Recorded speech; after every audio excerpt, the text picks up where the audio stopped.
Hi guys, welcome back to another fragrance review on this channel and thanks for tuning in again. In today's video I would like to take a completely different approach than usual because today I'm gonna talk about the ultimate niche perfumery. I'm gonna talk about natural perfumery and something that is quality-wise at the upper end of the spectrum. Because today I'm going to talk about Bortnikoff Perfumes, which is based in Thailand. Because I've been getting into natural perfumery, into attars and oud distillations and all that stuff in the past months. And the guy behind this brand, Dmitry Bortnikov, was so nice to send me a sample set for me to try of 4 different scents, and I liked one of those scents so much that I even bought a 9 milliliter luxury sample or bigger sample of one of his scents. So I'm gonna run you through 4 different scents today, which is Oud Maximus, Vetiver Nocturne, L'heure Exquise and Mysterious Oud. And as you can probably tell by the name already,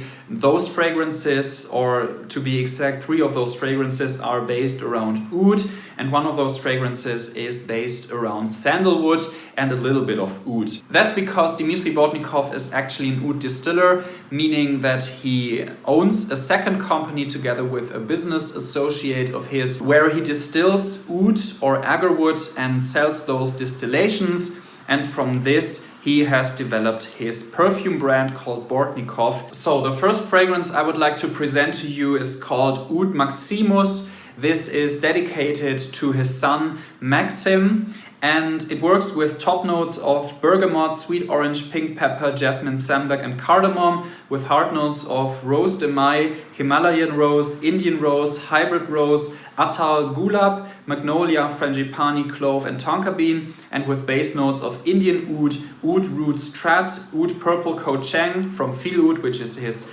second company, oud from Sri Lanka, birch tar, tolu balsam, vanilla, deer musk and civet. So you can see that there are a whole lot of natural notes in this, including deer musk. And the way that I would describe Oud Maximus is that it probably is the most difficult to get used to for most people, since it is a heavy-hitting, real oud fragrance. It works with deer musk and it doesn't hide the deer musk. So you can expect something quite barnyard-like if you are not used to the scent of oud, and it is only if you are used to the scent that you pick up different floral notes and the different nuances, the many different nuances that are inside this one. On my skin, Oud Maximus starts off with a jasmine, rose and oud dominated top note, which, as I said before, might be perceived as barnyard-like if you are living in the West. So I probably wouldn't go outside or be in a closed encounter with people when wearing this in the first half hour to hour.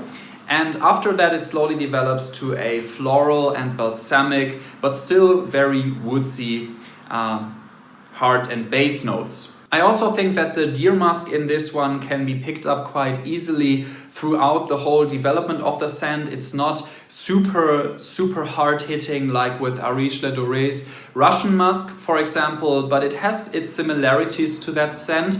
And I personally enjoy natural deer musk a lot, so it's not a huge problem for me because I really like the smoothness and the sexiness of this natural note. However, I would be careful because this might not be for everyone. So this is probably the most daring one of the whole lineup, but it's still very well crafted, and if you are a fan of high performance Oriental style oud fragrances, then this might be one for you to try. Next up we have L'heure Exquise, which is French and translates to the special hour, I believe. And this one has top notes of bergamot, neroli and cardamom, heart notes of champaka leaf, jasmine sambac, attar motia, which contains Indian jasmine, cedar, cacao, clove, camphor, nagarmotha and myrrh, and base notes of Vietnamese oud roots, Indonesian oud, styrex, tolu balsam and ambergris. And this one for me is an interesting combination because it works with the notes of cacao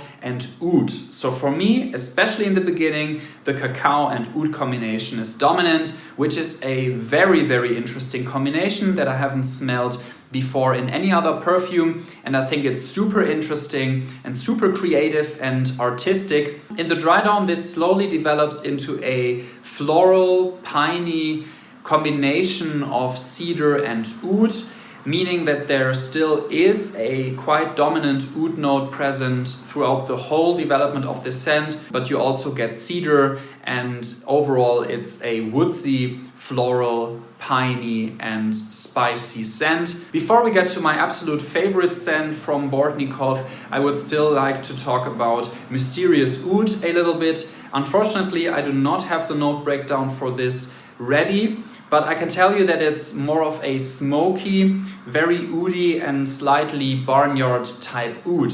Meaning that this again has a lot of florals in the beginning, meaning that it's probably still a little bit difficult to wear, although not as difficult to wear as Oud Maximus. So this is more easy to get to know, and I would say that it's probably okay to wear this in public. But I can tell you that especially in the dry down, boy, this is a smoky scent. So if you like smoky oud scents like Atkinson's His Majesty the Oud, but in a way higher league in terms of quality and sophistication, then this is probably your scent. What else is there to say? In the dry down, it gives me the same creamy balsamic type oud.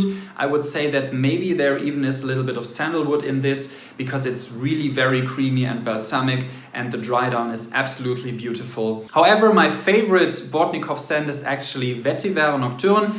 This is the one that I bought the bigger sized bottle of, and it works with top notes of bergamot, neroli, frangipani and cardamom, with heart notes of champaka leaf, jasmine sambac, oak moss, vetiver, rakas, which is Indian vetiver, and myrrh, and base notes of sandal 100K, this is a sandalwood distillation by Feel Oud, sandal Mysore, sandal infusion with Thai jasmine and white champaka, oud trat infusion with Thai jasmine and white champaka, and ambergris. So as you can already tell, there is a whole lot of florals in this perfume, and this is what makes it so intensely beautiful for me personally, because in the first couple of minutes and the first half hour, this is really like smelling a huge bouquet of white flowers.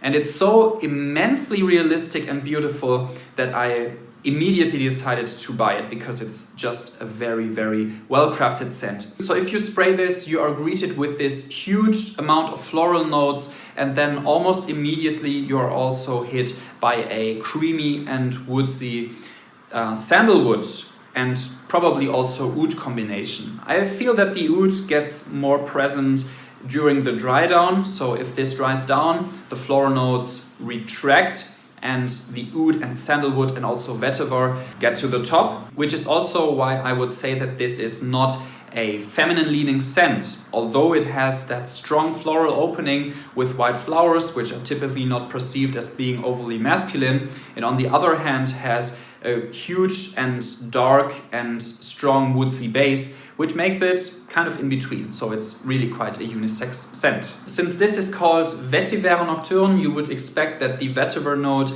is strong in this one. I would say that it's not actually that strong, it only shows itself after a couple of hours, so when the fragrance slowly dries down, the vetiver gets a little bit stronger, and it's also very unlike the vetiver that is usually used in Western perfumery, so that vetiver note that you know from Lalique Encre Noire, for example.